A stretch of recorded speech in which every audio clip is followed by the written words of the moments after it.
आराध्यो भगवान् व्रजेश तनय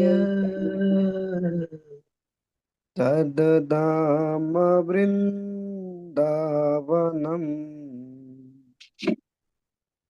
रम्या काचिदुपासना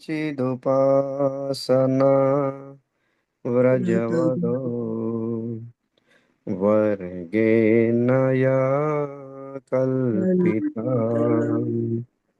श्रीमद्भागवतं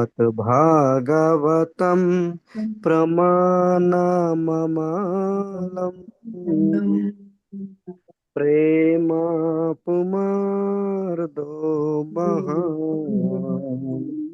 श्रीचैतन्य प्रभु मतमिदम् तत्र दरो न पर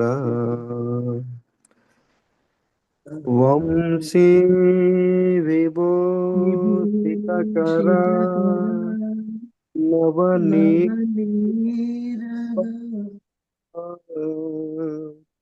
పీతాంబర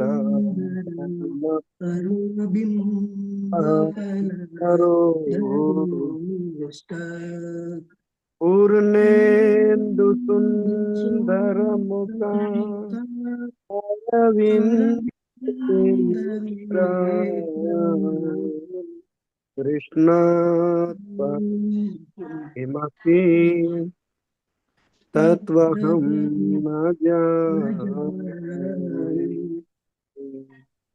నాకు అందరు కూడా చెప్పండి.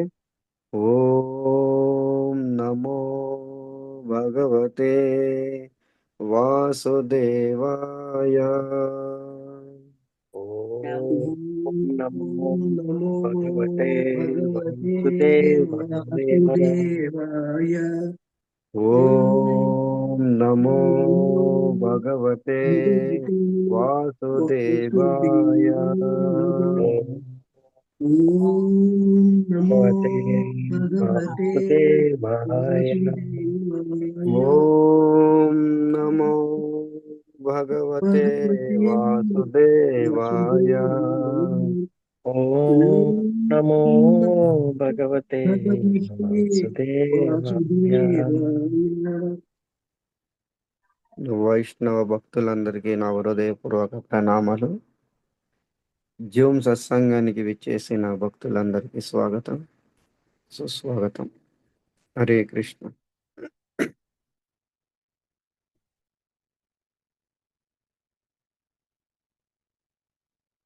గత 3 రోజుల నుంచి మనం అందరం కూడా 4 రోజుల నుంచి మనం అందరం కూడా విజయవంతమైన పురుషుడు దానికోసం మనము చెప్పుకోవడం జరుగుతుంది. విజయవంతమైన పురుషుడు ఎవరు అనగా భరత మహారాజు అనే భాగవతం చూపిస్తుంది. సో విజయవంతమైన పురుషుడికి అనేక లక్షణాలు ఉన్నవి. మనం అనేక చెప్పుకొని వచ్చాము 9 వరకు. ఇలా మీకు గుర్తుకు లేకపోతే మళ్ళా మీరు వీడియో వినండి, చదవండి, నోట్ చేసుకోండి. సో విజయవంతమైన పురుషుడు 9 లక్షణాలు చెప్పాము. ఇక లాస్ట్ లక్షణం ఈరోజు మనం చెప్పుకొని ఈ శ్లోకం కూడా మనం ఈరోజు కంప్లీట్ చేయడానికి ప్రయత్నం చేద్దాం.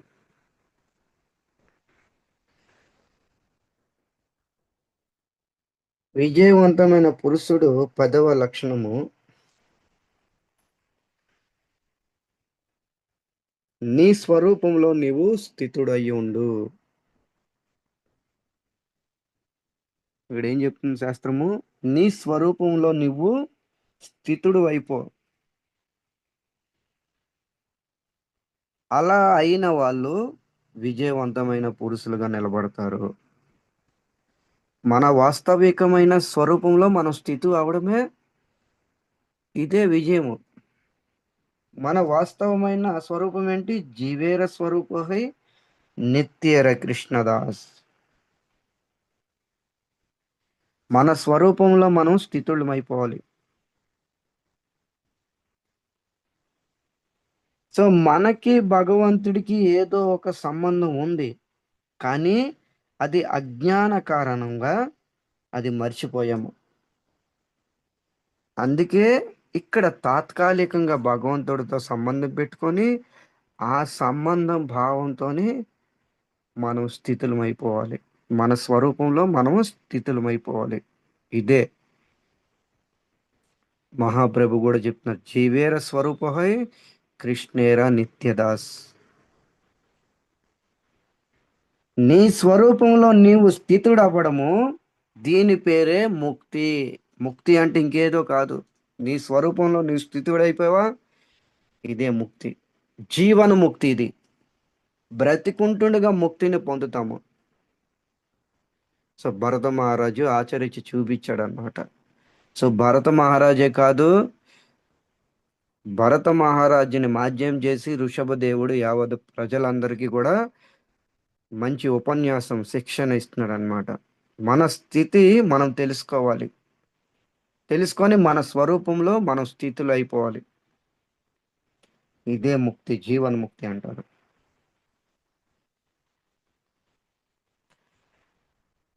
లేదా అనుకోండి, ఈ సంసారం స్థితి, అసలు సంసారం దేన్ని అంటారు చూడండి. సంసారం అంటే ఏమిటి? దాని యొక్క పరిభాష శాస్త్రం ఈ విధంగా చెప్తుందంట. ప్రతిదీ కూడా మన చేతుల్లో నుంచి జారిపోవడం, ఇదే సంసారం యొక్క స్వభావము. ప్రతిదీ కూడా మన చేతి నుంచి జారిపోద్ది. మన చేతి నుండి జారిపోయేదే సంసారం. దాని పేరే సంసారము. ధనము జారిపోతుంది, ఇల్లు వాకిలి జారిపోతుంది, తర్వాత వయసు జారిపోతుంది మన చేతి నుంచి, సంతానం జారిపోతుంది, కుటుంబం జారిపోతుంది. సో మన చేతి నుండి ప్రతి ఒక్క వస్తువు, వ్యక్తి జారిపోయేదే సంసారము. దీన్నే సంసారం అంటారు. ఇదే సంసారం యొక్క స్వరూపము. ఏది కూడా శాశ్వతం కాదు. ఏది కూడా శాశ్వతం కాదు. భగవద్గీతలో కృష్ణుడు చెప్తున్నాడు అన్నమాట. ఇది భౌతిక జగత్తు దుఃఖాలయం, అశాశ్వతం. శాశ్వతం కాదు, అశాశ్వతం. ఎంతవరకు అయితే సాధు సాంగత్యము చెయ్యము, అంతవరకు సంసారంలో శ్రేయ లభించదు జీవుడికి, ముఖ్యంగా మానవుడికి. ఎంతవరకు అయితే సాధు సాంగత్యం చెయ్యమో అంతవరకు ఈ సంసారంలో శ్రేయ లభించదు. శ్రీల రూప గోస్వామి ఈ విధంగా చెప్తున్నారనమాట. మన జీవితం యొక్క లక్ష్యం, పరమ ఉద్దేశము కృష్ణ ప్రేమ. టాప్. మన జీవితం యొక్క ఉద్దేశము, మానవుడి జీవితం యొక్క లక్ష్యము కృష్ణ ప్రేమ అన్నమాట. మరి ఆ ప్రేమని పొందడానికి సాధు సాంగత్యము ఎంతో ఎంతో అవసరము.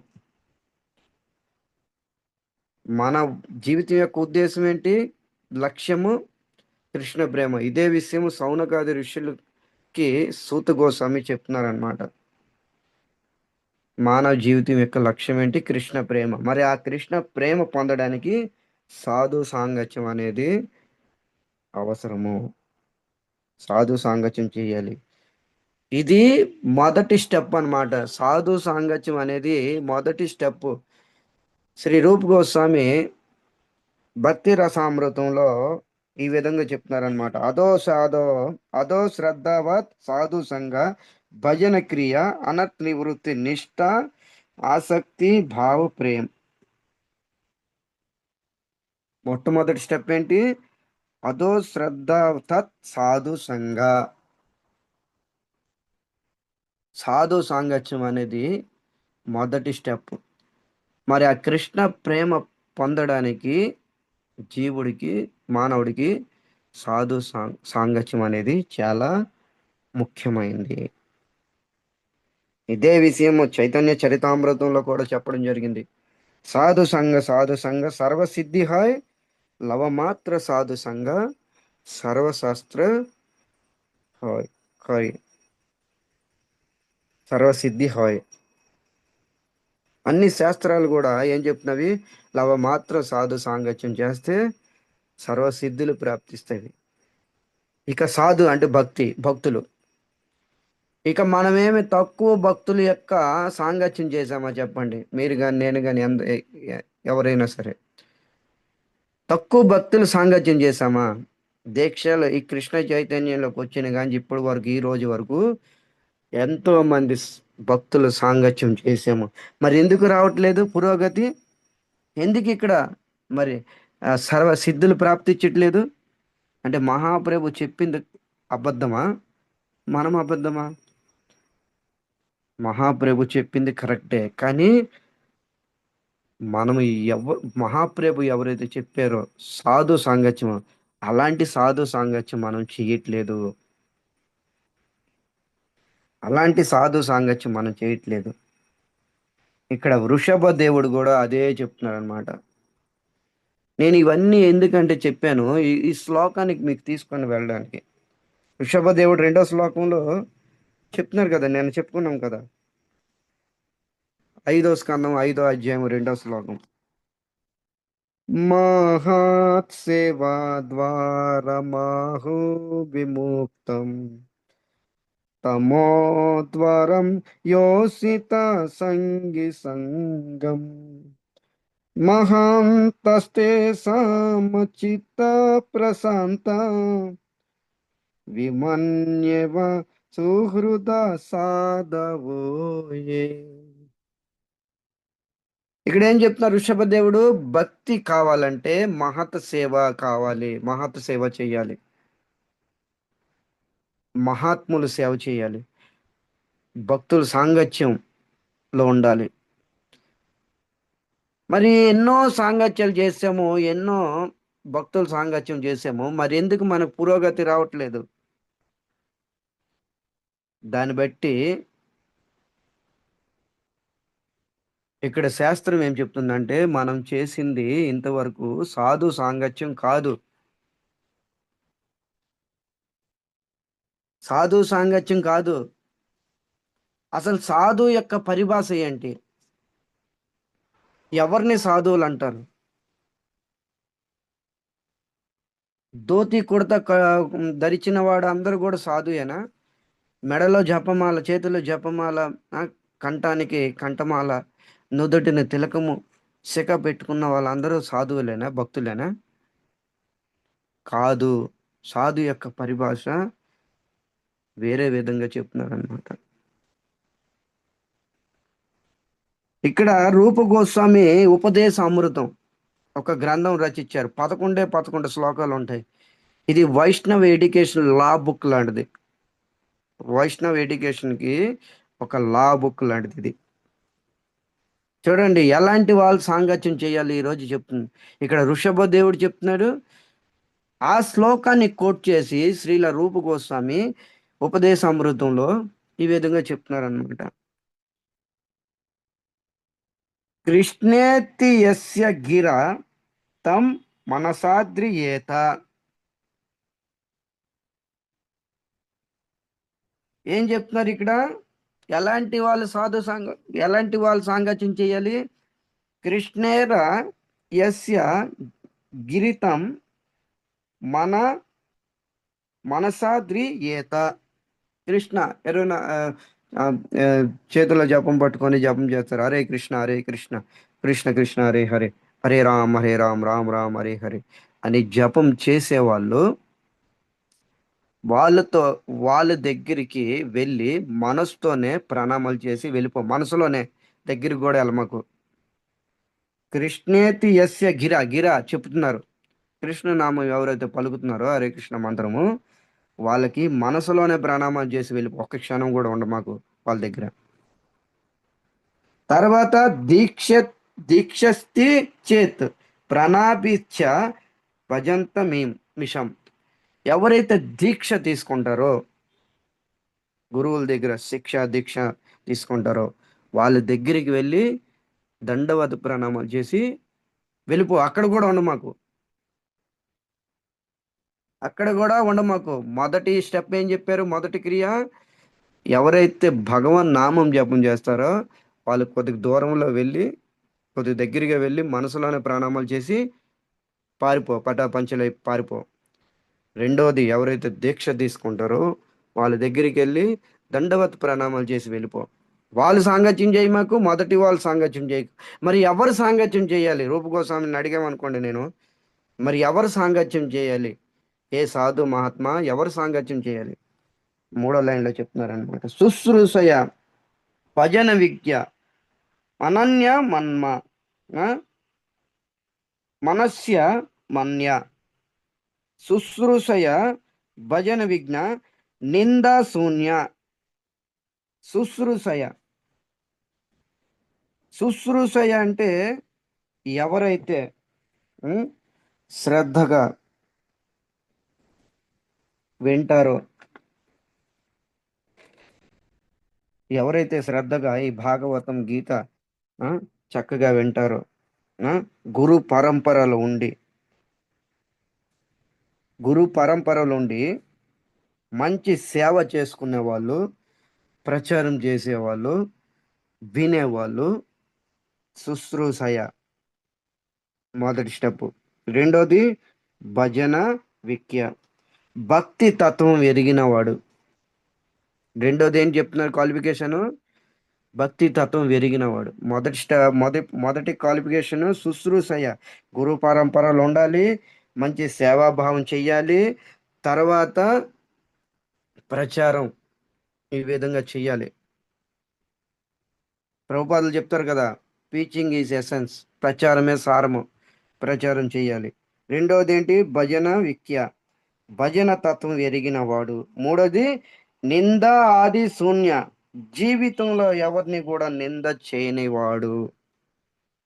ముఖ్యంగా భక్తులకి నింద చేయకూడదు, భక్తులకి నింద చేయకూడదు. అలాంటి సాధు సాంగత్యంలో ఉండి నువ్వు అలాంటి సాధువులకి సేవ చెయ్యు. ఇక్కడ నువ్వు సేవ చేస్తే అక్కడ ఏం చెప్తున్నారు? వైకుంఠ ద్వారాలు తెరుచుకుంటవి. మహత్ సేవా ద్వారమాహు విముక్తం. మహాత్ములు, అలాంటి మహాత్ములకి, వాళ్ళు మహాత్ములు, వాళ్ళు సాధువులు, అలాంటి వాళ్ళకి సేవ చేస్తే, ఇక్కడ నువ్వు సేవ చేస్తే అక్కడ నీకు ఆటోమేటిక్గా వైకుంఠ ద్వారాలు ఓపెన్ అయిపోతావి, తెరుచుకుంటవి.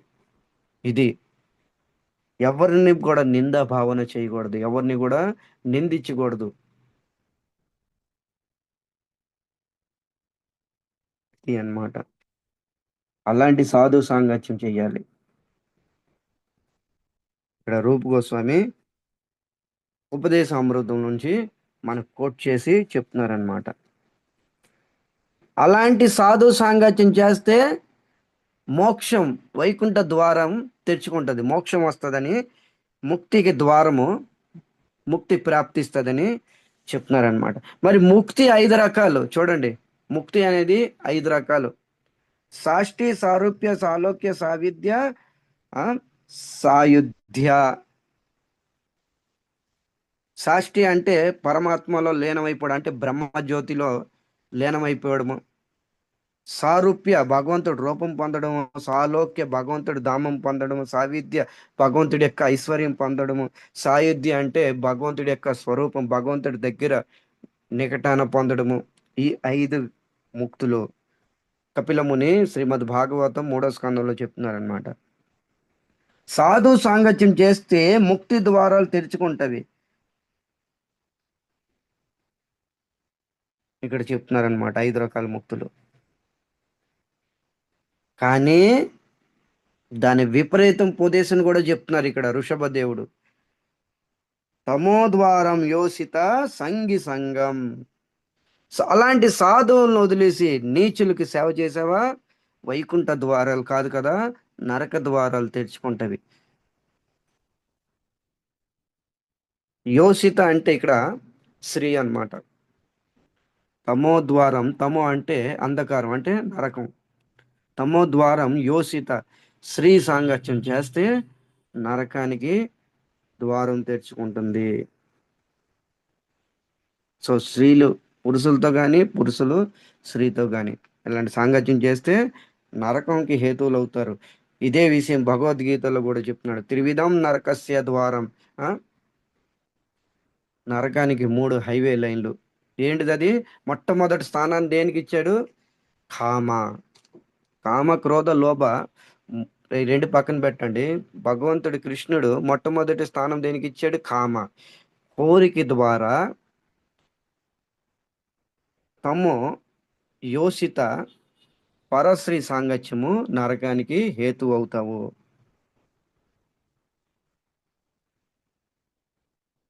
ఇక్కడ అదే చెప్తున్నారనమాట. దాని విపరీతము కూడా చెప్పాడు. తర్వాత ఎప్పటి వరకైతే మనలో సమభావన రాదో అంతవరకు మనకి భగవంతుడు దొరకడు. సమభావన ఉండాలి ముందు మనలోని. మరి సాధువులు ఎవరు అని అడిగితే ఇక్కడ చెప్తున్నారనమాట. సాధు సాంగత్యం చేయమన్నారు. మరి సాధువులు ఎలా ఉంటారు? వాళ్ళ యొక్క వేషభాష సాధువులు కాదు. ఇక్కడ కొన్ని క్వాలిటీస్ ఇచ్చారు, అది చూసుకుందాం మనం. మహం తస్తే సమచిత్త ప్రశాంతం విమన్యవం సుహృద సాధవోయే. ఎప్పటి వరకు అయితే మన భావము సమభావం రాదో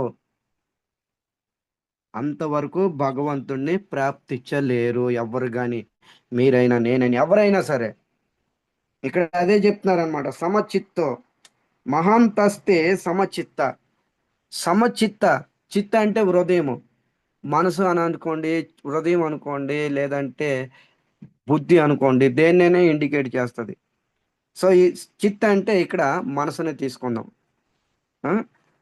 ఎప్పటి వరకు అయితే మీ మనసు సమభావనకు రాదో అంతవరకు భగవంతుణ్ణి ప్రాప్తించలేరు. ఇది గుర్తుంచుకోండి. వృషభ దేవుడు హెచ్చరిస్తున్నాడు. సాధు సాధు టైటిల్ పెట్టుకుంటే ఇది ఆ సింబల్ పెట్టుకొని తిరిగితే, లోపల సింబల్ పెట్టుకుంటే అయిపోదు. సాధు సింబల్ ఉండాలి. అది బయటికి కనిపించేది కాదు, లోపల ఉంటుంది. బయట మనం పెట్టుకొని తిరుగుతాం కదా, అది కాదు. ఆ? సాధు యొక్క గుణాలు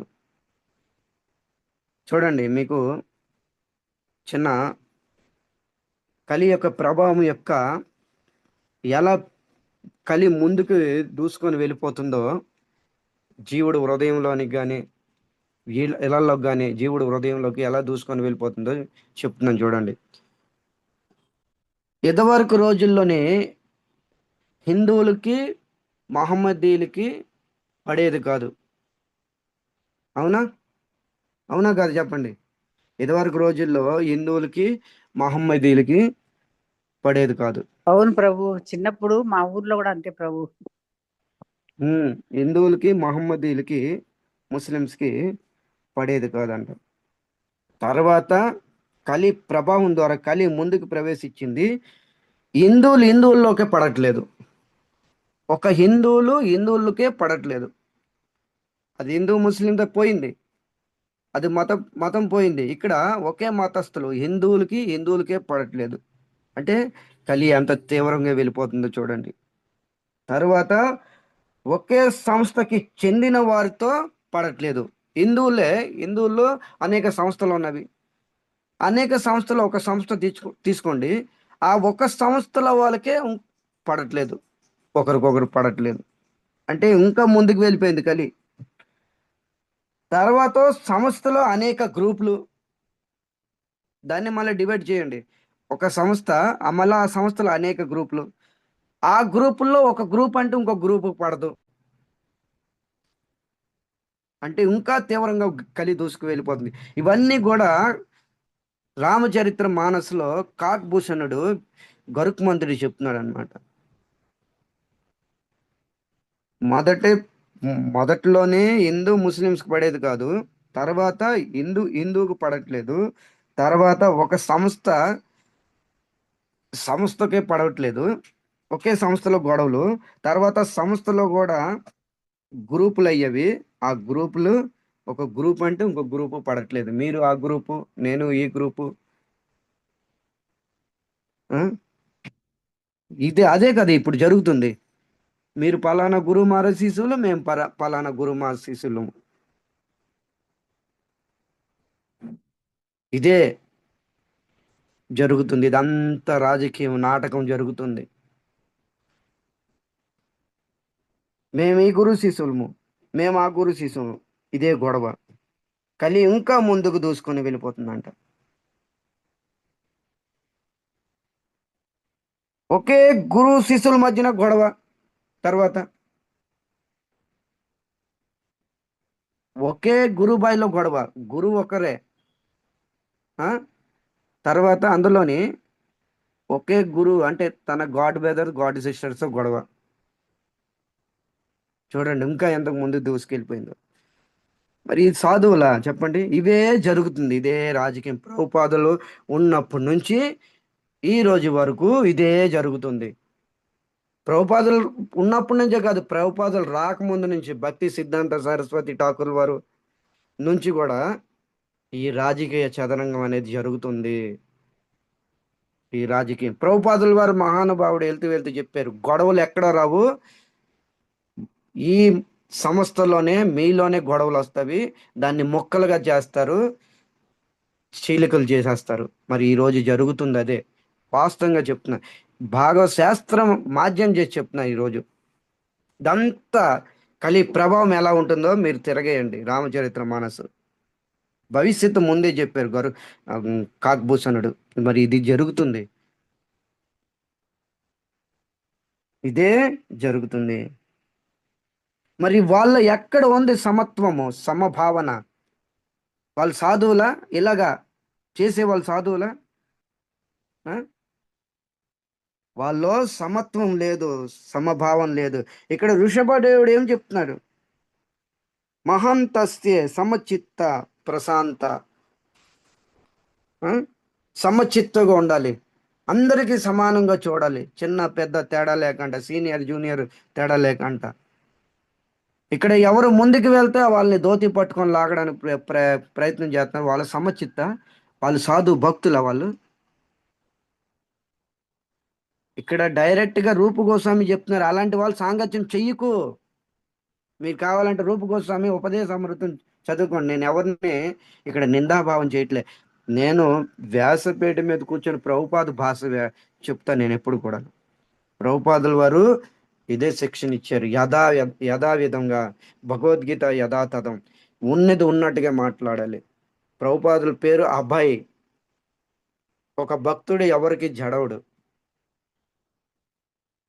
అభయ చరణ అరవింద. ఉన్నది ఉన్నట్టుగా మాట్లాడాలి. ఇక్కడ రూపు గోస్వామి అదే చెప్తున్నా, అలాంటి వాళ్ళతో సాంగత్యం చేయకు. వాళ్ళ సమచిత్తులు కాదు. మీకు మన ప్రాక్టికల్ లైఫే. మీరందరూ భక్తిలోకి వచ్చిన కొత్తలోని, మీతో పాటు నేను కూడాను, మనం అందరము భక్తిలో వెళ్ళిన కొత్తలోని అప్పుడు అందరినీ సమచిత్తంగా చూసేవాళ్ళు మనం. అవునా కాదు చెప్పండి? భక్తిలో వెళ్ళిన కొత్తలోని కృష్ణ చైతన్యంలో 20, 25, 30 సంవత్సరాల క్రితము మనం అందరం వెళ్ళే ఉన్నాం కదా. మరి అందరూ సమచిత్తంగా చూసాం మనం ఆ రోజుల్లోని. మరి ఈ రోజు ఎందుకు చూడలేకపోతున్నాము? ఆ సమభావన ఎక్కడికి వెళ్ళిపోయింది? ఎక్కడికి వెళ్ళింది?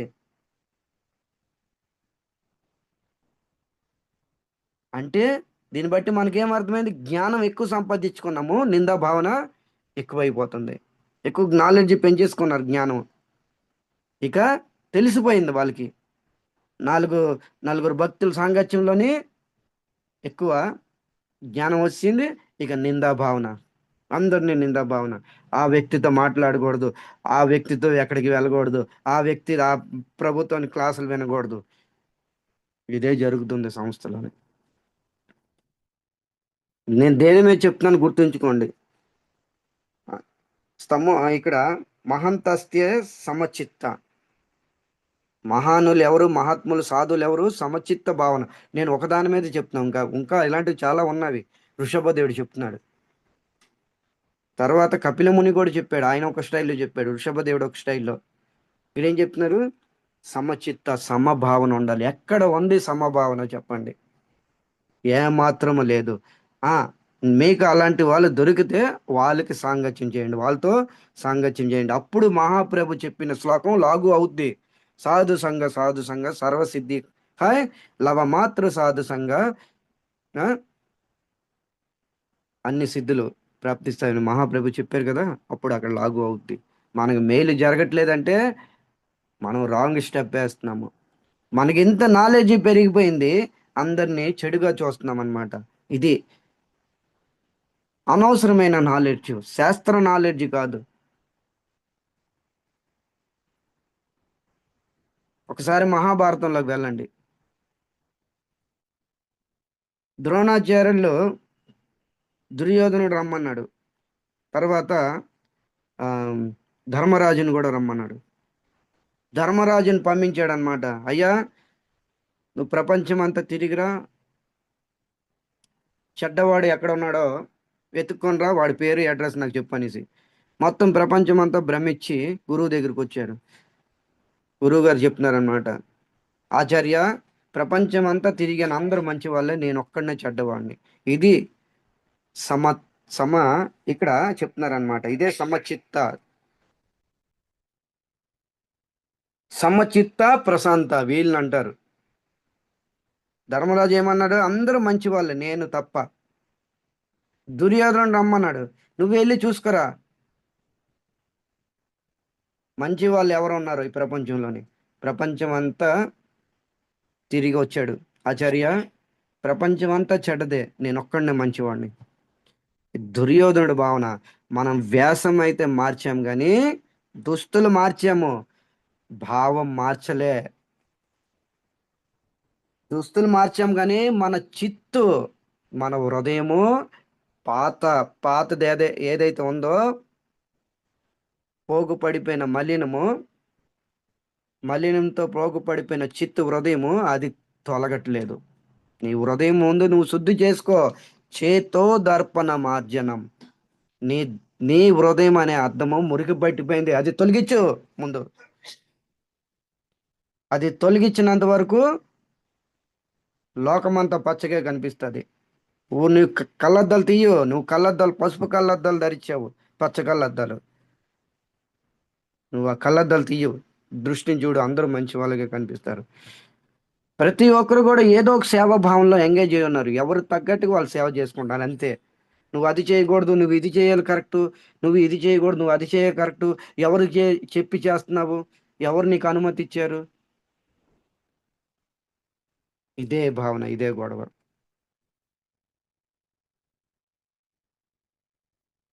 మహాంతస్తే సమచిత్త ప్రశాంత. వాళ్ళు మహానులు కాదు. అలాంటి వాళ్ళతోని సాంగత్యం చేయకని ఉపదేశామృతంలోని శ్రీ రూప గోస్వామి శ్లోకం నెంబర్ కూడా మీకు చెప్తున్నాను. 5వ శ్లోకంలో చెప్తున్నారు, కృష్ణేతి యస్య గిరా. కృష్ణ నామం జపం చేసేవాళ్ళు ఇలాంటి వాళ్ళతోని దూరంగా ఉండు, సాంగత్యం చేయి మాకు.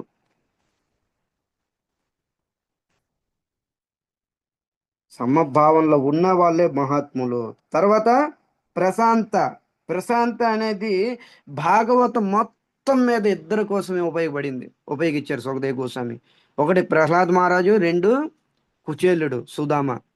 ప్రశాంతం ఏవం ప్రసన్న మనసో. ప్రశాంత అంటే ఏంటి? ఇంద్రియ వేగాల్ని అదుపులో పెట్టడం, ఇదే ప్రశాంతత. ఇంద్రియ వేగాన్ని అదుపులో పెట్టాలి. జీహ్వేర లాలస ఇతి ఉతి హాయ్. నీ ఇంద్రియాలు అదుపులో పెట్టలేదు అనుకో, వాళ్ళు సాధువులు కాదు. రూప గోస్వామి ప్రథమ శ్లోకం ఫస్ట్ శ్లోకంలో చెప్తున్నారు, వాచో వేగం, మనస వేగం, క్రోధ వేగం, జిహ్వ వేగం, ఉపస్థితి, ఇవన్నీ వేగాలు, పరుగులు తీస్తున్నవి. నీ నోరు కంట్రోల్ పెట్టుకో, నీ మనసుని కంట్రోల్ పెట్టుకో, నీ నాలికని కంట్రోల్ పెట్టుకో, నీ ఉదరాన్ని కంట్రోల్ పెట్టుకో, మొత్తం జనేంద్రియాలని కంట్రోల్ పెట్టుకో. వాళ్ళు సాధువులు. ఉం? వాళ్ళు సాధువులు, వాళ్ళు సమచిత్త కలిగిన వాళ్ళు. ఇక్కడ వాళ్ళు ప్రశాంతత, ఇంద్రియాలు అదుపులో పెట్టుకోవాలి. ఇలాంటి మహాత్ములకి సేవ చేస్తే వైకుంఠ ద్వారాలు తెరుచుకుంటవి. తర్వాత విమన్వవం సుహృదం సాధవోయే. సాధువు ఎవరు? సాధు క్రోధరహితుడిగా ఉండాలి. సాధువుకి ఎప్పుడు క్రోధం ఉండకూడదు. మరి ఈ రోజు ఎన్ని సంవత్సరాల నుండి సాంగత్యం చేస్తున్నారుగా, ఎవరు క్రోధం లేదు చెప్పండి. ఆ? ముందు వచ్చేదే క్రోధము. ముందు భక్తులకే క్రోధం ఎక్కువ ఉంటుంది. మీరు చిన్న చిన్న విషయాలు క్రోధం. ప్రభుపాదులు వారు చెప్తారు, క్రోధం ఎలా వచ్చి అలా వెళ్ళిపోవాలి, స్టాండర్డ్గా ఉండకూడదు. స్టాండర్డ్గా ఉండిందా వాళ్ళు భక్తులు కాదు, సాధువులు కాదు వాళ్ళు. మళ్ళా మర్చిపోవాలి అది అంతాను. క్రోధరహితంగా ఉండాలి, క్రోధం ఉండకూడదు. భగవద్గీతలో మళ్ళా చెప్తున్నారు కృష్ణుడు, త్రివిధం నరకస్య ద్వారం, కామ క్రోధ. రెండో స్టెప్ ఇచ్చాడు. మొదటి కామ అయిపోయిందా? దేని మీద చెప్పుకున్నాము? సమచిత్త. ఆ? సమచిత్త, ప్రశాంత, ఇవన్నీ కామానికి. సారీ, సమచిత్త ప్రశాంత కాదు, తమో ద్వారం యోసిత సంఘీ సంఘం. అంటే నీచులైన వాళ్ళతో సాంగత్యం చేస్తే నరకానికి దూరం అవుతారు, నరకానికి వెళ్తారు. అక్కడ ఏం చెప్తున్నారు? ఇది ఎలా వస్తుంది? కామం ద్వారా వస్తుంది. సాంగత్యం అనేది కామం ద్వారా వస్తుంది, స్త్రీ సాంగత్యం. మరి ఇక్కడ కామం తర్వాత క్రోధము. ఆ? ఇమ్మన్వ అంటే క్రోధము. క్రోధం కూడా నరకానికి హేతువే. తర్వాత ఇక్కడ ఏం చెప్తున్నారు? సుహృద, అందరినీ కూడా హితము చేసేవాడు ఉండాలి. అందరినీ హితము చేసేటట్టుగా ఉండాలి. కేవలం నా భార్య బిడ్డలు అది ఇదే అని కాదు, భక్తులందరిని కూడా మేలు చేసే విధంగా కోరుకోవాలి. అందరూ ఒకటే. అందరిని కూడా సుహృద, స్నేహభావంతో చూడాలి. తర్వాత సాధవ, లాస్ట్లో చెప్తున్నారు. సాధవ అంటే సరళముగా ఉండాలి. ప్రభుపాదుల వారు ఎప్పుడు చెప్తా ఉంటారు, ఇది నాకు చాలా నచ్చింది. Simple living, high thinking. Simple living, నువ్వు సరళంగా ఉండు, నీ ఆలోచన ఉన్నతంగా ఉంచాలి. కానీ మన ఆలోచన నీచంగా ఉంటుంది. ఆహా, మనం రివర్స్ అన్నమాట. మన ఆలోచన నీచంగా ఉంటుంది. మనం సింపుల్గా ఉండట్లేదు, సరళంగా ఉండాలి. సరళంగా అంటే ఏంటి?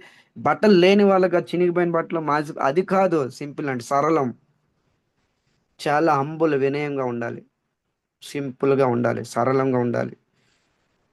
నువ్వు ఏ బట్టలేని వేసుకో పర్వాలేదు, బట్టలకి ఇక్కడికి ఏం ఇది కాదు. సరళంగా ఉండు, నీ ఆలోచన ఉన్నతంగా ఉండాలి. వాళ్ళే మహాత్ములు, మహానులు. ఎక్కడ ఎన్ని ప్రమాణాలు, కొన్ని వందల ప్రమాణాలు ఇవ్వగలను నేను శాస్త్రంలో. పరీక్షిత్ మహారాజు కోసం కూడా చెప్పడం జరిగింది మొదటి స్కందంలో. ఒక వ్యక్తి ధనముతో, ఉపాధితోనే మహానుడు కాదు, మహానుడు విచారంతో అవుతాడు. పరీక్షిత్ మహారాజులో ఎలాంటి ఆలోచన వచ్చింది? వాళ్ళు సాధువు అంటే సరళంగా ఉండేవాడు. తర్వాత శాస్త్రాన్ని అర్థం చేసుకొని ఫాలో అయ్యేవాడు. సాధవ సర్వశాస్త్రాలను అర్థం చేసుకొని ఫాలో అయ్యేవాడు. అంతేగాని నేను ఆచరణ చేయను, ఇంకా ఉపన్యాసం దులుపుతా ఉంటాను, సాధువు కాదు. వాళ్ళు సాధవ కాదు.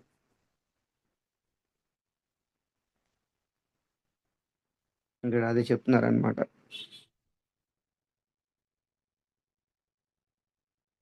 సో ఇవన్నీ మనం అర్థం చేసుకొని చక్కగా ఎవరితో సాంగత్యం చెయ్యాలనేది శాస్త్రంలో అణువును కూడా ఆచార్యులు చెప్పారు, సుఖదేవి చెప్తున్నారు. భాగవతం, భగవద్గీత, రామాయణం ఇవన్నీ కూడా చెప్పడం జరిగిందనమాట. అలాంటి వాళ్ళే సాధువులు. అలాంటి వాళ్ళ సాంగత్యం చేస్తే ఏమవుతుంది? మహత్ సేవా ద్వారా మాహు విముక్తం, సమోద్వారం యోసిత సంగి సంగం. మహాంతస్తే సమచిత్త ప్రశాంతం విమన్యవాసో హృద సాధవోయే. అలాంటి వాళ్ళు సాంగత్యం చేసి వాళ్ళకి సేవ చేస్తే, నువ్వు ఇక్కడ సేవ చేస్తే నీకు అక్కడ ముక్తికి ద్వారం తెరుచుకుంటుంది. ఇది ఎవరు ఆ సాధువులు? ఇవన్నీ చెప్పాను. మళ్ళా చెప్తున్నాను రూపగోస్వామి భాషలోని. శుశ్రూషయ భజన విఖ్య నింద ఆది శూన్య. గురు పరంపరలో ఉండి సేవ చెయ్యాలి. శుశ్రూషయ గురు పరంపరలో ఉండి సేవాభావం చేయాలి, ప్రచారం అది చెయ్యాలి. భజన విఖ్య భక్తి తత్వం ఎరిగిన వాడై ఉండాలి. తర్వాత నింద ఆది శూన్య, ఎవరి పట్ల కూడా నిందా భావన ఉండకూడదు. వాళ్ళతో సాంగత్యం చెయ్యు, వాళ్ళు సాధువులు. సో ఈ విధంగా భరత మహారాజు ఇవన్నీ ఆచరించాడు కాబట్టి విజయవంతమైన పురుషుడిగా నిలబడ్డాడు. ఇక మనము కూడా మన ఫీల్డ్ ఏది? భక్తి తత్వం, కృష్ణ చైతన్యము. కృష్ణ చైతన్యంలో మనం విజేతగా నిలబడాలంటే ఈ భరత మహారాజు 10 తత్వాలు, 10 విషయాల్లో ఏదైతే విజయవంతంగా నిలబడ్డాడో ఆ 10 తత్వాలు కూడా 10 విషయాలు మనలో ఉండాలి. మనలో ఉండి మనం ఫాలో అవ్వాలి, దాన్ని ఆచరించాలి, ప్రచారం చేయాలి. అప్పుడే మనము విజేతగా నిలబడతాము. ఎవరి దృష్టిలో? భగవంతుడి దృష్టిలో, శాస్త్ర దృష్టిలో, భగవంతుడి దృష్టిలో విజేతగా నిలబడతాము. ఇది విజయవంతమైన పురుషుడి యొక్క చరిత్ర ఈ రోజుతో ముగింపింది. హరే కృష్ణ. ఇక మీరు ఎవరైనా ఏమైనా పాయింట్ షేర్ చేయాలంటే షేర్ చేయొచ్చు.